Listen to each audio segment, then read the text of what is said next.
Now, in a bid to contain the Taliban's offensive in Afghanistan, senior Afghan officials are in Doha for an international conference to discuss the Taliban's blitz across Afghanistan.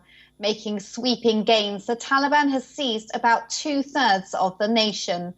Ahead of today's meeting, Taliban political office spokesperson Mohammed Naeem has said that they are ready if the Afghan government wants to go further down the political path and solve the problems through dialogue.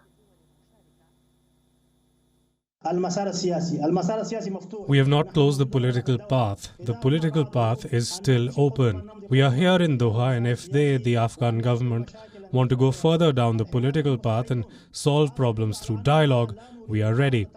And this has been proven with great advances on the ground that the world is seeing. We say that we want to solve problems through dialogue and through the round table. It is their choice what they prefer.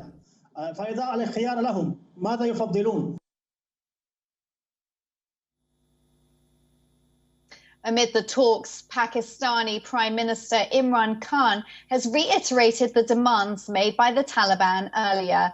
Imran Khan said that Taliban leaders will not negotiate with the Afghan government as long as Ashraf Ghani remains the president.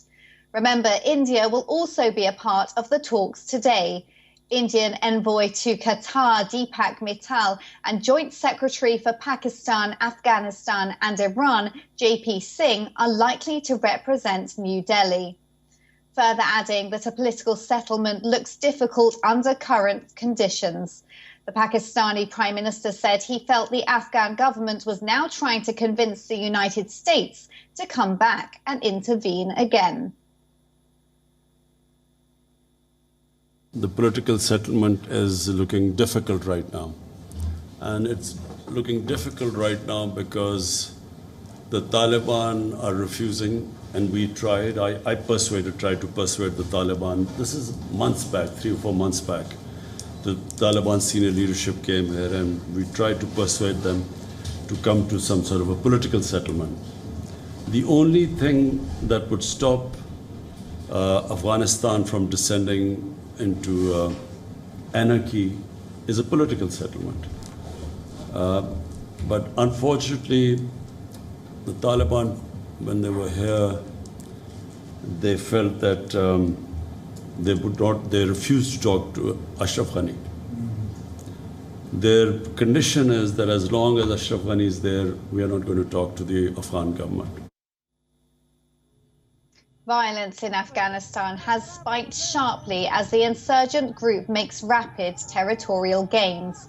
A US defense official has warned that Taliban fighters could take over Kabul in 90 days. While the capital of Kabul itself has not been directly threatened in the rapid advances, the stunning speed of the offensive has raised questions, like how long the Afghan government can maintain its control over the territory still under its power, amid mounting worries that the insurgents could besiege Kabul within months. US President Joe Biden and other officials have repeatedly called for Afghan leaders to unite and carve out a clear strategy. Considering the billions spent to train and equip the country's military for 2 decades, the failure of Afghan security forces to blunt the advance of the Taliban has left US officials deeply frustrated. WION correspondent Caroline Malone has more updates in this report.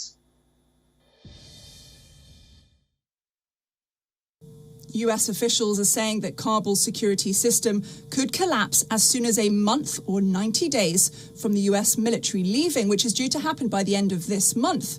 Well, previous intelligence assessments had said the capital city of Afghanistan could be overrun within 6 to 12 months.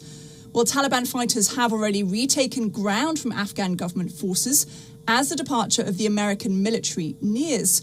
Well, early this week, President Biden said the decision to withdraw US troops is not up for debate and that he will not regret the decision to end the 20-year campaign.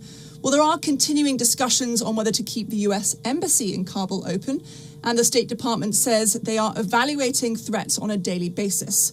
Well, the military departure is due to be finished by August 31st. The White House says the focus now should be on the Afghan leaders who will need to show political will to push back so the Taliban doesn't take over. However, updates from the Doha-based talks between the Taliban and Afghan government suggest they are not progressing. Well, the Afghan government has demanded a mediator to assess the seriousness of the Taliban's desire for peace. The US peace envoy has warned the Taliban that any government that comes to power through force in Afghanistan would not be recognized by the international community. I'm Caroline Malone reporting for WION in Washington.